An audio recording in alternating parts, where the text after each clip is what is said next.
مورخ بھی تھے، یعنی تاریخ بھی لکھتے تھے، شعر بھی کہتے تھے، سوانح نگار بھی تھے، لوگوں کی شخصیات کے اوپر بھی ان کا قلم چلتا تھا، انشا پرداز بھی تھے، مضامین بھی لکھتے تھے، مفکر بھی تھے، یعنی غور و فکر کرتے، اپنی رائے دیتے، نظریات پیش کرتے، اور مصلح بھی تھے اور لوگوں کی اصلاح کا کام بھی کرتے۔ اور مثلا انہوں نے رسول اللہ صلی اللہ علیہ وسلم کی زندگی پہ سر سید مولانا شبلی نعمانی جو ہیں انہوں نے اس پہ بھی قلم اپنا استعمال کیا، چلایا، اپنے خیالات کا اظہار کیا۔ اور اگر میں غلطی پہ نہیں ہوں اور انشاءاللہ نہیں ہوں تو اردو میں سیرت کی سب سے بڑی پہلی جو کتاب لکھی انہوں نے 6 جلدوں پر، سیرت النبی، اس کا انہوں نے آغاز کیا تھا۔ مکمل تو نہیں کر سکے، وہ ان کی وفات ہوگی، ان کے ایک اسٹوڈنٹ تھے، ان کے شاگرد تھے سید سلیمان ندوی، انہوں نے پھر اس کو مکمل کیا تھا۔ وہ سر سید کے دبستان سے وابستہ تھے، یعنی سر سید کے نقطہ نظر سے سر سید جس نظریات کے حامل تھے وہی نظریات یہ پسند کرتے تھے، ان کے دبستان سے وابستہ تھے، لیکن ان کا اسلوب اور طرز بیان منفرد ہے، یعنی وہ ان کا اسلوب یعنی انداز اور ان کا جو طریقہ کار ہے یہ ذرا مختلف تھا۔ وہ اپنی تحریر میں تشبیہات اور استعاروں کو استعمال کرتے، ان کی عبارت مختصر ہوتی، پرجوش ہوتی، تحریر ان کی رواں ہوتی، دلکشی ہوتی، یعنی پڑھنے والا اس میں اس کی روانی میں لطف محسوس کرتا اور بور نہیں ہوتا۔ وہ اپنی بات کو منطقی استدلال اور عقلی دلائل سے ثابت کرتے ہیں، وہ اپنی بات کو ہر بات جو ہے اس کو وہ عقل کے اوپر پرکھتے ہیں اور عقل کے اوپر دلیل دیتے ہیں اور اس سے اس بات کو ثابت کرتے ہیں۔ ان کو اردو کا پہلا مورخ ہونے کا اعزاز بھی حاصل ہے، یعنی پہلی اردو مورخ ہونے کا، یعنی آپ کو معلوم ہونا چاہیے کہ اردو زبان کی تاریخ کوئی اتنی پرانی نہیں ہے۔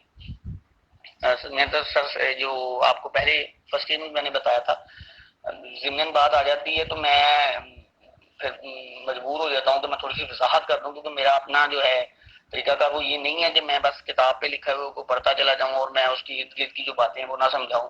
میں اس کو علمی خیانت بھی سمجھتا ہوں اور میں اس کو نامناسب بھی سمجھتا ہوں۔ تو آپ کو معلوم ہونا چاہیے کہ 1830 کے قریب آ کے کہیں تو انگریزوں نے اردو کو ہندوستان میں رائج کیا، لیکن انہوں نے یہ مسلمانوں کی محبت میں رائج نہیں کیا تھا۔ دراصل انگریز جو تھے مسلمانوں کی جو پہلی زبان تھی فارسی، اس کو وہ کٹ آف کرنا چاہتے تھے، اس سے مسلمانوں کا سلسلہ توڑنا چاہتے تھے، لہذا انہوں نے اس بغض میں، ایک اردو کا محاورہ ہے نا کہ حب علی اور بغض معاویہ، یعنی اردو کی محبت میں انہوں نے یہ کام نہیں کیا تھا، انہوں نے فارسی کے بغض میں یہ کام کیا تھا۔ اور انہوں نے 1830-35 کے قریب آگے انہوں نے اردو زبان کو دفتروں میں رائج کرنا شروع کیا تھا۔ تو مطلب میں یہ کہہ رہا تھا کہ اردو کی جو تاریخ ہے وہ اتنی پرانی نہیں ہے، یہ پہلے اس کے مورخ ہونے کا ان کو احساس بھی حاصل ہے۔ ان کی تاریخ نگاری کی بنیاد تحقیق اور سند پر ہے۔ یہ جملہ بڑا عام ہے کہ وہ جو تاریخ لکھتے ہیں وہ پہلے اس پر تحقیق کرتے ہیں، پھر اس کی سند دیکھتے ہیں۔ اب سند کا جو لفظ ہے، اب چونکہ ہمارے ہاں اردو زبان جو ہے اس پر غور و فکر تو بہت ہی ناپید ہو چکا ہے، یعنی کم ہو چکا ہے، ختم ہونے کے قریب ہے، لوگ غور و فکر ہی نہیں کرتے کہ ہم بول کیا رہے ہیں۔ ہمارے میڈیا نے، ہمارے عام روزمرہ کی بول چال نے اور سوشل میڈیا نے اردو کا وہ حشر کر دیا ہے کہ وہ نشر کرنے کے قابل بھی نہیں رہا ہوا اردو جو ہے، کہ کیا اس کا حال ہوا ہے۔ تو انہوں نے یہ کیا کہ سند جو ہے نا، سند کو ویسے تو انگریزی میں سرٹیفکیٹ بولتے ہیں، یہ جو آپ سند لینے آتے ہیں، یہ ہم نے سند حاصل کرنی ہے۔ یہاں جو سند ہے، یہاں سند کا مطلب ہے روایت، یعنی میں نے اگر ایک چیز بیان کی ہے، مثلا چلو میں آپ کو اس کی مثال سمجھاتا ہوں، ہم حدیث پڑھتے ہیں، حدیث ہے انما الاعمال بالنیات، اعمال کا دار و مدار نیتوں پر ہے۔ اب یہ حدیث جو ہے رسول اللہ صلی اللہ علیہ وسلم نے بیان کی، ان سے کسی صحابی نے سنی، پھر آگے نے سنی، پھر آگے آگے آگے آگے آگے چلتے چلتے یہ امام بخاری جو حدیث کے بہت بڑے امام ہیں اور ائمہ حدیث میں ان کا سب سے اوپر top of the list number 1 پر ان کا نام ہے، انہوں نے جب یہ سنی تو انہوں نے ان تمام لوگوں جنہوں نے یہ حدیث بیان کی ہے نا، ان لوگوں کے ناموں کو بھی دیکھا اور ان لوگوں کے ناموں کو دیکھنے کے ساتھ ساتھ ان کے حالات زندگی کو بھی دیکھا۔ تو جو نام ہے نا ان تمام لوگوں کے، مثلا رسول اللہ صلی اللہ علیہ وسلم سے لے کر امام بخاری تک اگر 10 لوگوں نے اس حدیث کو اپنے اپنے وقت میں بیان کیا تو وہ جو 10 لوگ ہیں نا وہ سند ہے اس حدیث کی۔ اور ان لوگوں کے حالات زندگی پر جو تحقیق کی ائمہ حدیث نے، حدیث کے جو امام ہیں انہوں نے، یا امام بخاری کا اگر میں اس وقت ذکر کر رہا ہوں، تو وہ جو پوری تحقیق کا علم ہے اسے اسماء الرجال کا علم کہا جاتا ہے. یہ آگے اس سبق میں آئے گا بھی، اس کا اسماء الرجال جب میں پڑھوں گا تو اس وقت سمجھا دوں گا.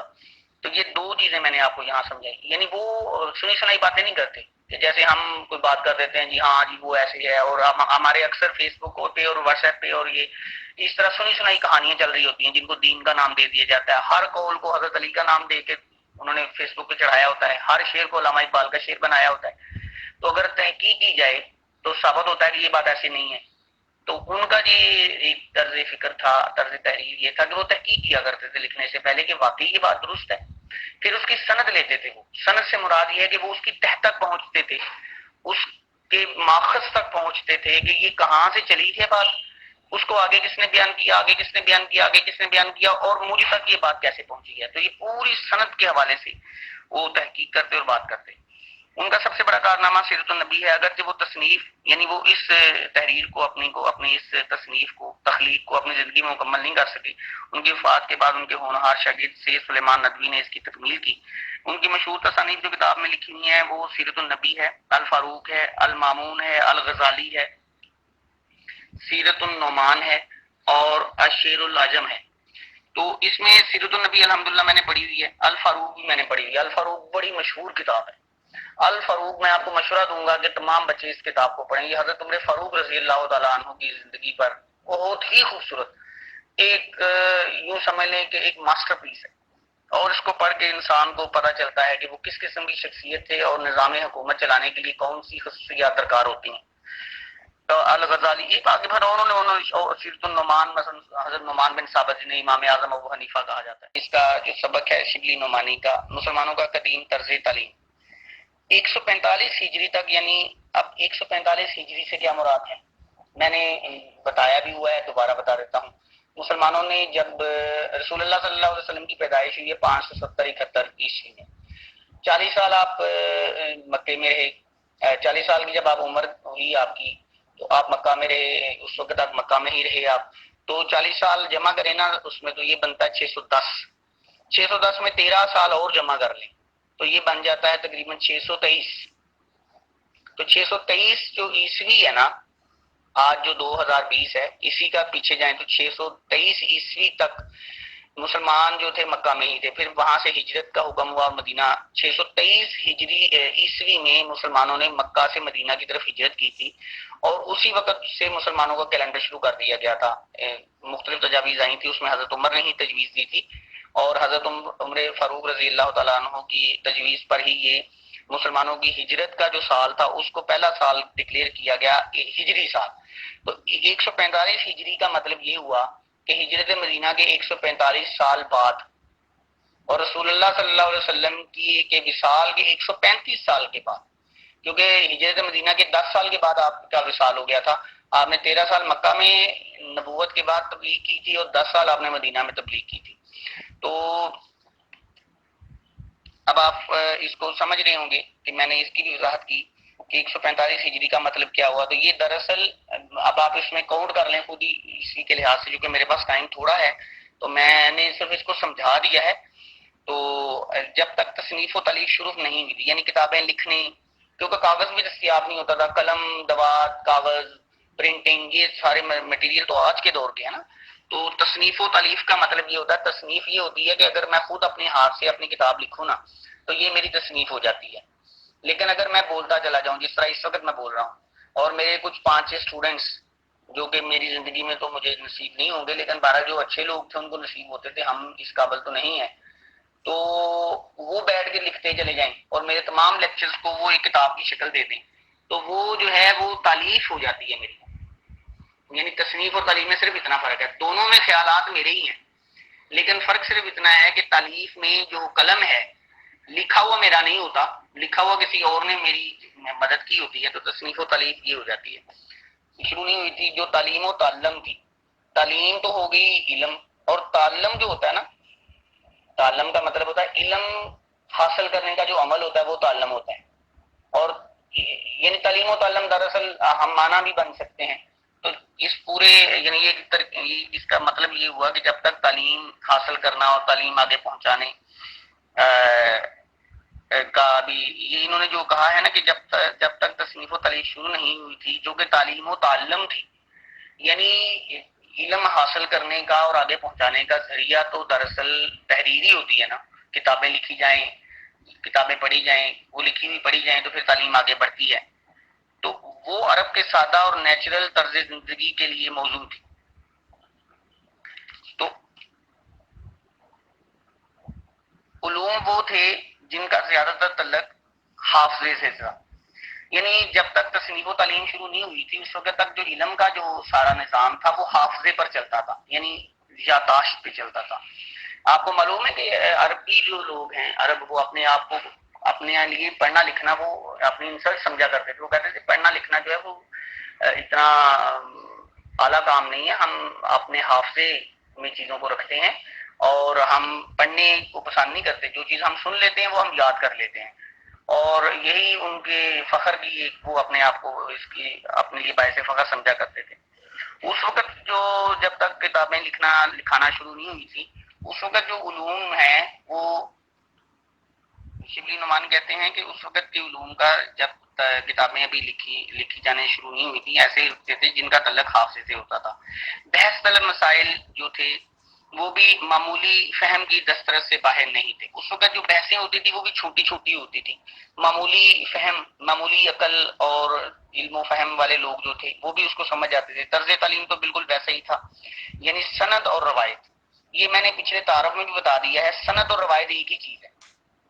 سند حوالے کو بھی کہتے ہیں، یعنی وہ لوگ جو علم کو بیان کرتے ہیں نا وہ اس کی سند ہوتے ہیں. مثلا ابھی دیکھیں، میں آپ کو جدید اس کا ایک حوالہ دے دیتا ہوں. مثلا آئنسٹائن ہے، مثلا نیوٹن ہے، مثلا نیل بوہر ہے، مثلا ڈالٹن ہے. کوئی جو بھی سائنسدان نے جو تحقیق کی ہے وہ تحقیق انہوں نے کی اور وہ پہنچی ہم تک. ان کو درمیان میں جن جن کتابوں پہ جن جن رائٹرز نے ان کو انڈورس کیا ہے، یعنی اس کو مانتے گئے ہیں، وہ ان کی سند ہے. دراصل وہ جتنے بھی لوگ ہیں انہوں نے اس کو سرٹیفائی کیا ہے کہ یہ واقعی ڈالٹن کا نظریہ ہے، یہ واقعی بوہر کا ماڈل ہے، یہ واقعی اس کا چارلس کا اور بوائلز کا لا ہے، وغیرہ وغیرہ. اسی طرح باقی علوم میں بھی سند اور حوالہ بڑا ضروری ہوتا ہے کہ یہ بات چلی کہاں سے، درست کتنی ہے. تو طرز تعلیم اس طرح چلتا تھا کہ سند بھی چلتا تھا، حوالے بھی چلتا تھا. دادے سے، باپ سے دادا، دادا پردادا، نسل در نسل یہ سند چلتی، لوگ ان کے سندیں سنتے اور علم کو حاصل کرتے، جو قدیم زمانے سے ان میں رائج تھا. لیکن 100 برس کی مدت میں تمدن بہت ترقی کر گیا. اب تمدن ایک وسیع المعانی لفظ یہاں استعمال ہو. تمدن کا مطلب یہ مدن سے نکلا ہے، مدن شہر کو کہتے ہیں. تو یہ تمدن کا مطلب ہو گیا مدنیت، یعنی شہریت، یعنی شہری زندگی، یعنی جدید زندگی بہت ترقی کر گیا. اسی نسبت سے تعلیم بھی زیادہ وسیع اور مرتب اور باقاعدہ ہو چلی. اسی طرح جو تعلیم ہے وہ بھی بہت زیادہ جو ہے اس کے وہ وسیع ہوتی چلی گئی، اس کے حاصل کرنے کے طریقے بھی، اور اس کے اندر علوم و فنون بڑھتے چلے گئے. اس دور میں جن علوم کو رواج عام حاصل ہوا، یعنی جو علم زیادہ پنپے، بڑے، آگے بڑھے، ان میں نحو آتا ہے، معنی، لغت، فقہ، اصول، حدیث، تاریخ، اسماء الرجال، طبقات اور ان سے متعلقات تھے. متعلقات کا مطلب ہے ان سے جڑے ہوئے، یعنی ان سے ریلیٹڈ. اور اسماء الرجال میں نے ابھی آپ کو بتایا جو سند اور شخصیات کے حوالہ جات اور ان کی حالات زندگی کا جو علم ہے. حدیث، تاریخ، یہ سارے میں نے آپ کو بتایا. لغت گرامر کو کہتے ہیں. فقہ کا یہاں جو مخصوص معنی ہے وہ یہ ہے قرآن مجید اور احادیث کے اندر جو غور و فکر کرنا اس کو فقہ کہتے ہیں. اصول، یعنی اصول فقہ جو ہوتے ہیں، ہر چیز کے جو اصول بنانا، رولز بنانا. نحو، معنی، یہ گرامر سے متعلقہ چیزیں ہیں. تو یہ بڑھتی چلی گئی، ان کے شعبے بڑھتے چلے گئے تعلیم کے. عقلی علوم کا سرمایہ وہ بہت کچھ جمع ہو گیا تھا مگر رواج عام حاصل نہ کر سکا، جس کی وجہ یہ تھی کہ سلطنت نے اس کی اشاعت پر چندہ زور نہیں دیا. تو مولانا شبلی نعمانی یہ کہہ رہے ہیں کہ عقلی علوم یعنی جو دینی علوم سے ہٹ کے تھے تھوڑے سے، اور وہ بہت زیادہ اکٹھے ہو گئے تھے، لیکن وہ لوگوں میں اس لیے نہیں لوگ اس کو حاصل کرتے تھے کہ جو اس وقت کے حکمران تھے وہ اس کے حاصل کرنے پہ کوئی ان کا انعام بھی نہیں دیتے تھے، اور یا اس کو کہہ لیں اس کو حمایت بھی نہیں کرتے تھے اور اس پر زور بھی نہیں دیتے تھے. اور عام جو ملک ہے اس کو، اور عام ملک کو کچھ ناواقفیت، کچھ مذہبی غلط فہمی کی وجہ سے فلسفہ اور منطق کے ساتھ ہمدردی نہیں تھی. اور عام ملک کا مطلب ہے کہ عام لوگوں کو ایک تو واقفیت نہیں تھی کہ یہ جو دوسرے علوم ہیں قرآن اور حدیث کے علاوہ یہ کتنے اہم ہیں، ان کی کیا ضرورت ہے۔ اس وقت اس طرح جابس نہیں نہ ہوتی تھی کہ لوگ فزکس کیمسٹری میتھ بایو اور دوسرے سبجیکٹس پڑھتے تو ان کو آج کل بھی اگر پڑھتے ہیں تو وہ علم کی محبت میں تھوڑا پڑھتے ہیں، انہیں تو پتا ہوتا ہے یہ شعبے میں ہم علم حاصل کریں گے تو ہمیں اچھی جاب مل جائے گی۔ تو یہ اس وقت حکومت اس طرح کے کوئی انہوں نے انتظامات کیے نہیں تھے، لہذا لوگ اس کو حاصل بھی نہیں کرتے تھے۔ دوسرے علوم قرآن اور حدیث کے علاوہ دوسرے علوم جو عقلی علوم جنہیں کہا جاتا ہے، فلسفہ آتا ہے، اب اس کی لمبی بحث ہے، لیکن چونکہ وقت زیادہ ہو رہا ہے تو میں مختصر بات کرنے کی کوشش کر رہا ہوں تاکہ میں لیکچر کو ختم کر سکوں جلدی سے۔ تو فلسفہ اور منطق کے ساتھ لوگوں کی ہمدردی نہیں تھی۔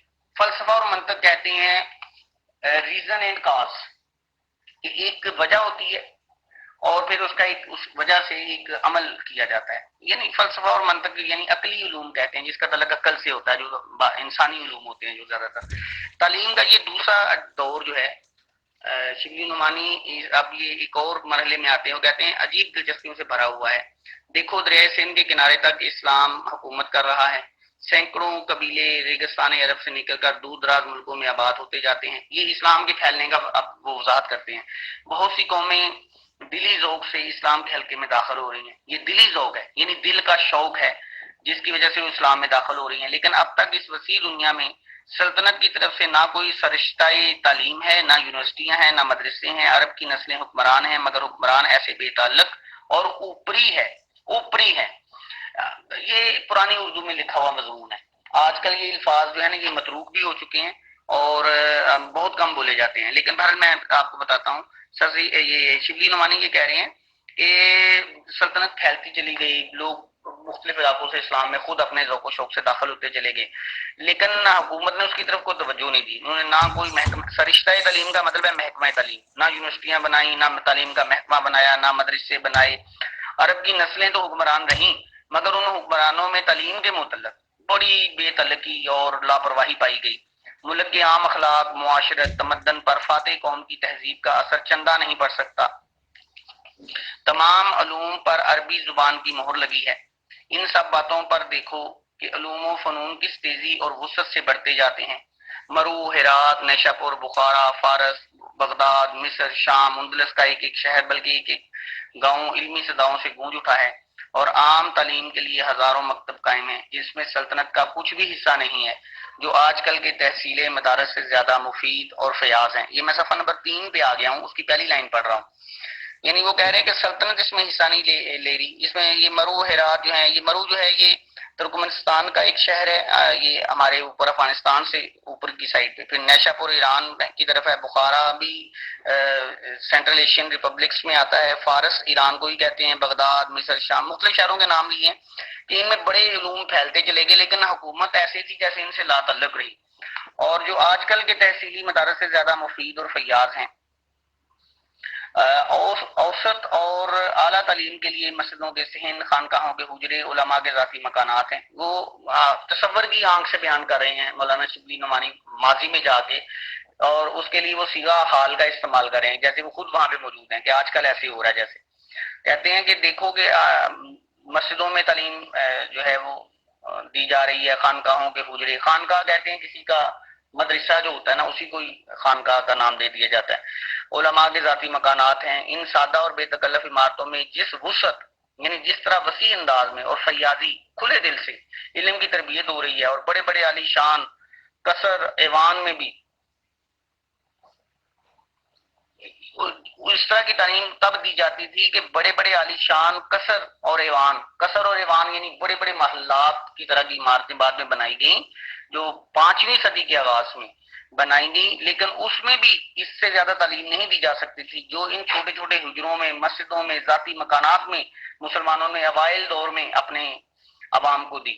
اگرچہ اس وقت زمانے کا کوئی رجسٹر موجود نہیں، یعنی کوئی تاریخ موجود نہیں جس سے ہم حساب لگا سکیں کہ فیصدی کتنے آدمی تعلیم یافتہ تھے۔ فیصدی کا مطلب ہے، فی کا مطلب 1 اور صد 100، یعنی 100 میں سے کتنے، فیصدی کا مطلب یہ ہوا کہ 100 میں سے کتنے آدمی تعلیم حاصل کرتے تھے۔ لیکن تذکرے، تراجم، اسماء الرجال، طبقات کی سینکڑوں ہزاروں کتابیں موجود ہیں جس سے ہم صحیح اندازے کے قریب پہنچ سکتے ہیں۔ اگرچہ متواتر انقلابات، تخت گاہوں کی بربادی، یہ اس میں انہوں نے کہا ہے کہ متواتر انقلابات کا مطلب ہے حکومتوں کا الٹنا پلٹنا، بدلنا نظام کا، تخت گاہوں کی بربادی یعنی بادشاہوں کی کے تختوں کا کے لیے ایک دوسرے کو قتل کرنا، اسپین کی تباہی، تاتار کی عام غارت گری کے بعد ہمارے پاس جو کچھ رہ گیا وہ ہزار میں ایک بھی نہیں۔ یہاں شبلی نعمانی ذکر کرتے ہیں بغداد کا اور تاتار کا۔ یہ چنگیز خان کے پوتوں نے، ہلاکو خان وغیرہ نے برباد کر دیا تھا، اور اس وقت بغداد جو تھا عراق کا شہر بغداد، یہ مسلمانوں کے علوم و فنون کا مرکز ہوتا تھا، اور کہا جاتا ہے کہ اس نے اس کی لائبریری میں سے کتابیں نکال کے تو دریائے دجلہ اور فرات میں پھینکی تھی، ان کی سیاہی سے وہ اس کا پانی سیاہ ہو گیا تھا، اتنی کتابیں مسلمانوں کی ضائع کر دی تھی اس نے۔ تو اس نے کہا کہ جب یہ تمام حادثات ہوئے تو اس کے بعد مسلمانوں کے پاس علم کا سرمایہ بہت تھوڑا رہ گیا، اس وجہ سے ہزاروں لاکھوں ناموروں کی صورتیں، ناموروں کا مطلب ہے مشہور لوگوں کی صورتیں، نام زمانے کی تاریخی نگاہ سے چھپ گئی، یعنی ان لوگ ان کو جان ہی نہیں پائے، ان کی لکھی کتابوں میں لکھے ہوئے سرمایے سے بھی لا علم رہے۔ تاہم ہر عہد میں ہم سینکڑوں ماہرین اور مجتہدین کا فن کا نشان دے سکتے ہیں، لیکن ہر عہد میں پھر بھی ہمارے پاس اتنے ماہرین پیدا ہوئے پرانی طرز تعلیم کی وجہ سے، جو کہاں دیا جاتا تھا؟ مسجدوں میں دیا جاتا تھا، خانقاہوں میں دیا جاتا تھا، مدرسوں میں دیا جاتا تھا۔ صرف ہم اثر و ہم وطن اہل کمال کی فہرست اگر تیار کی جائے تو بھی بہت سی جلدیں تیار ہو سکتی ہیں۔ یعنی اگر ہم آج، وہ کہتے ہیں کہ اگر ہم آج بھی بہت سے اپنے، ہم اثر کا مطلب ہے ہم زمانہ، اور ہم وطن کا مطلب ہے ایک ہی وطن میں رہنے والے، تو انہوں نے کہا کہ ایسے ایسے مسلمانوں کے اندر نایاب شخصیات پیدا ہوئی علمی حوالے سے، کہ جن کو زمانے کے لحاظ سے یا ایک جگہ پہ رہنے کی وجہ سے بھی اگر ان کی لسٹ تیار کی جائے تو بہت ساری جلدیں بن جاتی ہیں۔ ڈاکٹر سپرنگر تخمینہ کرتے ہیں، تخمینہ یعنی اندازہ لگاتے ہیں، اور سپرنگر یہ ایک مستشرق ہے، میں آگے جا کے اس کو آپ کو وضاحت بھی کروں گا۔ اس کو میں نے پہلے بھی بتایا ہوا ہے، اورینٹلسٹ کہتے ہیں انگریزی میں، اور مستشرق کا مطلب ہوتا ہے جو ہوتا تو مغربی شخص ہے، یعنی انگریز وغیرہ کہہ رہے ہیں یورپ میں رہتا ہے لیکن تحقیق وہ مشرق پر کرتا ہے۔ تو وہ اندازہ لگاتے ہیں کہ مسلمانوں کے اسماء الرجال میں 5 لاکھ مشہور عالموں کا حال مل سکتا ہے۔ اسماء الرجال کا مطلب ہوتا ہے، میں نے ابھی کچھ دیر پہلے آپ کو بتایا تھا کہ جو شخص کوئی حدیث بیان کرتا ہے، کوئی قول بیان کرتا ہے رسول اللہ صلی اللہ علیہ وآلہ وسلم کا، تو مسلمانوں نے ہر حدیث بیان کرنے والے شخصیت کے حالات زندگی لکھے ہیں، اس پر بحث کی ہے۔ ان تمام شخصیات جنہوں نے حدیث بیان کی ان کی تعداد لاکھوں میں ہے، اور ان تمام شخصیات کا جو علم ہے حالات زندگی کا، اس کو مجموعی طور پہ اسماء الرجال کہا جاتا ہے۔ اسماء اسم کی جمع ہے، اور رجال رجل کی جمع ہے، رجل مرد کو کہتے ہیں اور اسم نام کو کہتے ہیں۔ تو اسماء الرجال کا لفظی مطلب ہو گیا مردوں کے نام، یعنی کہ شخصیات کے نام، ان لوگوں کے نام جنہوں نے اس علم میں اپنا اپنا حصہ ڈالا ہے۔ تو کہا جاتا ہے کہ مسلمانوں کا جو اسماء الرجال کا علم ہے یہ تاریخ انسانی کا سب سے بڑا تحقیقی کام ہے، اس کے مقابلے کا کوئی کام انسانی تاریخ میں آج تک ہوا ہی نہیں ہے۔ اس کو انڈر لائن بھی کر لیں، یہ بہت مشہور آپ کے لیے کہہ لیں ایک بات ہے جو آپ کو سمجھ میں آپ کو ذہن نشین کر لینی چاہیے۔ آپ اگر یہ قیاس لگایا جائے کہ تعلیم یافتہ گروہ میں کس نسبت سے ایک صاحب کمال پیدا ہوتا ہے تو عام تعلیم کا ایک معقول اندازہ ہو سکتا ہے۔ یعنی اب وہ آگے اپنا خیال کرتے ہیں کہ کیسے پتا چلے کہ کتنے لوگوں میں ایک بڑی شخصیت پیدا ہوتی ہے، تو کہتے ہیں کہ یہ پھر ایک عام سا ایک اندازہ ہی ہو سکتا ہے، یہ کوئی کنفرم فارمولا نہیں ہے کہ اگر اتنی تعلیم ہو تو پھر اس میں اتنے بڑے لوگ پیدا ہوتے ہیں، اور اتنی تعلیم ہو تو اتنے کم لوگ پیدا ہوتے ہیں۔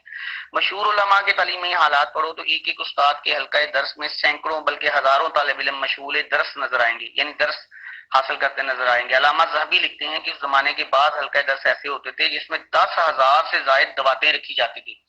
آج کل تو بال پین ہے نا آپ کے پاس اور مارکیٹ سے مل جاتی ہے، اس زمانے کے حالات اور تھے، قلم دواتیں ہوتی تھی، ہم نے ان قلم دواتوں سے لکھا ہوا ہے۔ اس میں وہ لیکوڈ پانی ڈالتے تھے، پانی میں وہ صفوف کی طرح نا پاؤڈر کی طرح کی کالے رنگ کی سیاہی ڈالتے تھے، اور وہ اندر کا کپڑے کا ایک چھوٹا سا ٹکڑا بھی رکھ دیتے تھے جو اس کو جذب کر لیتا تھا، اور اس کے اوپر لکڑی کا قلم ہوتا تھا۔